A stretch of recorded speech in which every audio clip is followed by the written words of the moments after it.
today.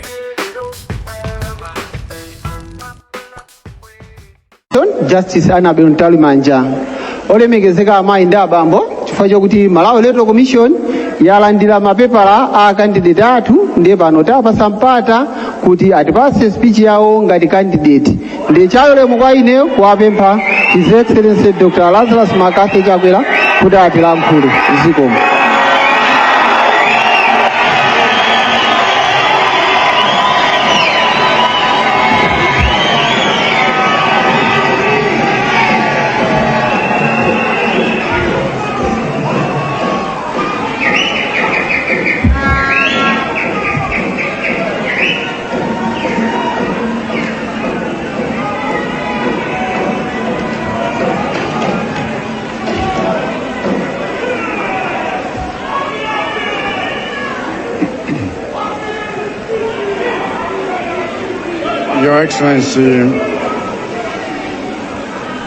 Your Excellency, Madam Monica Chakwera, First Lady of the Republic of Malawi,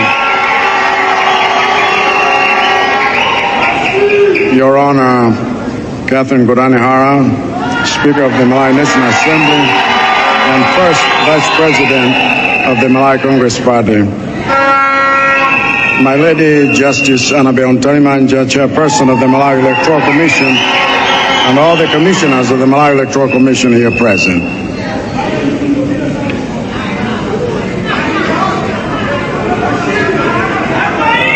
I have a whole list of people I needed to recognize, but my time is very limited.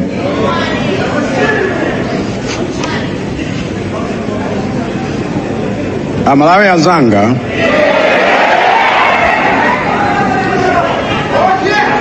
mzaka 5 zapitazi tadutsa mavuto ambiri ngati dziko zomwe ndine ndemwe sinkayembekezera mmene ndalowa mboma mutandisankha kuti ndikhale president wanu mchaka cha 2020. Ambiri a inu mukadali pa mavuto koma mwapirira, ena mpaka pano mukadalira maliro chifukwa cha abale amene adafa chifukwa cha COVID, ena mukadali muululu chifukwa cha omwe anakusiyani chifukwa cha kolera, ena chifukwa cha mphepo ya Ana ndi Gombe ndi Freddy, komanso ena chifukwa cha ng'amba yomwe idawotcha minda yanu kukusiyani pa chipsinjo cha njala, ena mukadali muululu chifukwa cha okondedwa omwe atayika pa ngozi ya ndege, komanso nonse mukadavutika chifukwa cha kukwera kwa mitengo ya zinthu m'dziko lonse lapansi. Sichinali cholinga changa kuti mavuto onsewa atigwere, chifukwa cholinga changa chinali kuthana ndi mavuto ankhaninkhani omwe tinawapeza kale monga umphawi, kusowa kwa ntchito ndi kulima chakudya chokwanira. Komano popeza pamwamba pa mavuto onsewa panabweranso ena atsopano, nakhala ngati kuti ndi banja lomwe lili pa vuto la umphawi ndi njala, koma nkupezeka kuti litangoyamba kusowa vuto limeneli lapezekanso kuti lagweredwa matenda, lachitidwa maliro, laperedwa katundu, komanso lagumulidwa nyumba. Ndiye tikati nene moona mtima, dziko lathuli ndi banja loti linapanikizika zaka zimenezi. Ndiye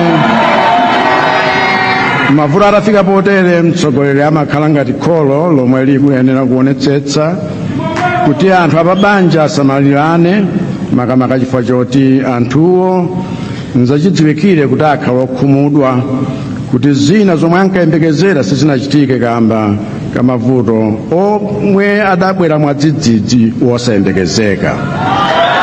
Ndiye ine fokasi yanga monga kholo mzaka zimenezi inali zinthu zitatu: kumanga zitukuko zambiri zomwe zinagumuka, kupulumutsa miyoyo ya Amalawi pa mavuto ogwa mwadzidzidzi, kupereka ndalama zothandiza mabanja ovutika ndi umphawi ndi njala, kukonza kayendetsedwe ka mabungwe a boma potumikira Amalawi, komanso kuyanjanitsa Amalawi kuti lisakhalire kulozana zala kapena kumenyana pa ziwawa zomwe zatigwera pa zowawazi.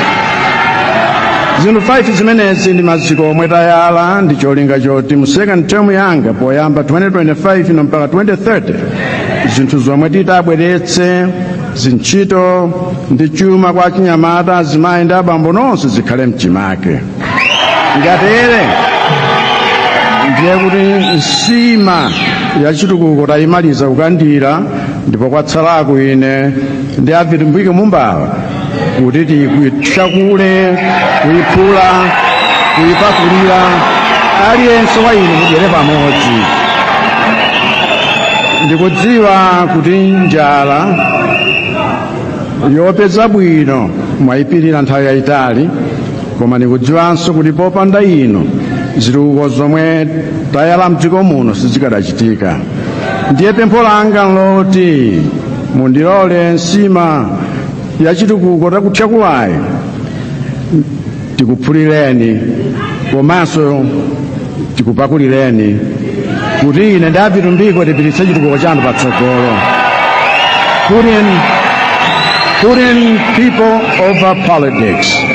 Chifukwa mwakhala mukuona nokha masiku apitawa kutolo titachedwerapo, koma mtsogoleri wodziwa kuphikira anthu zabwino ndi ineyo, pamene enawa ngakhale mitchiko ndi mapoto ali nawo zochita zawo zamasanje.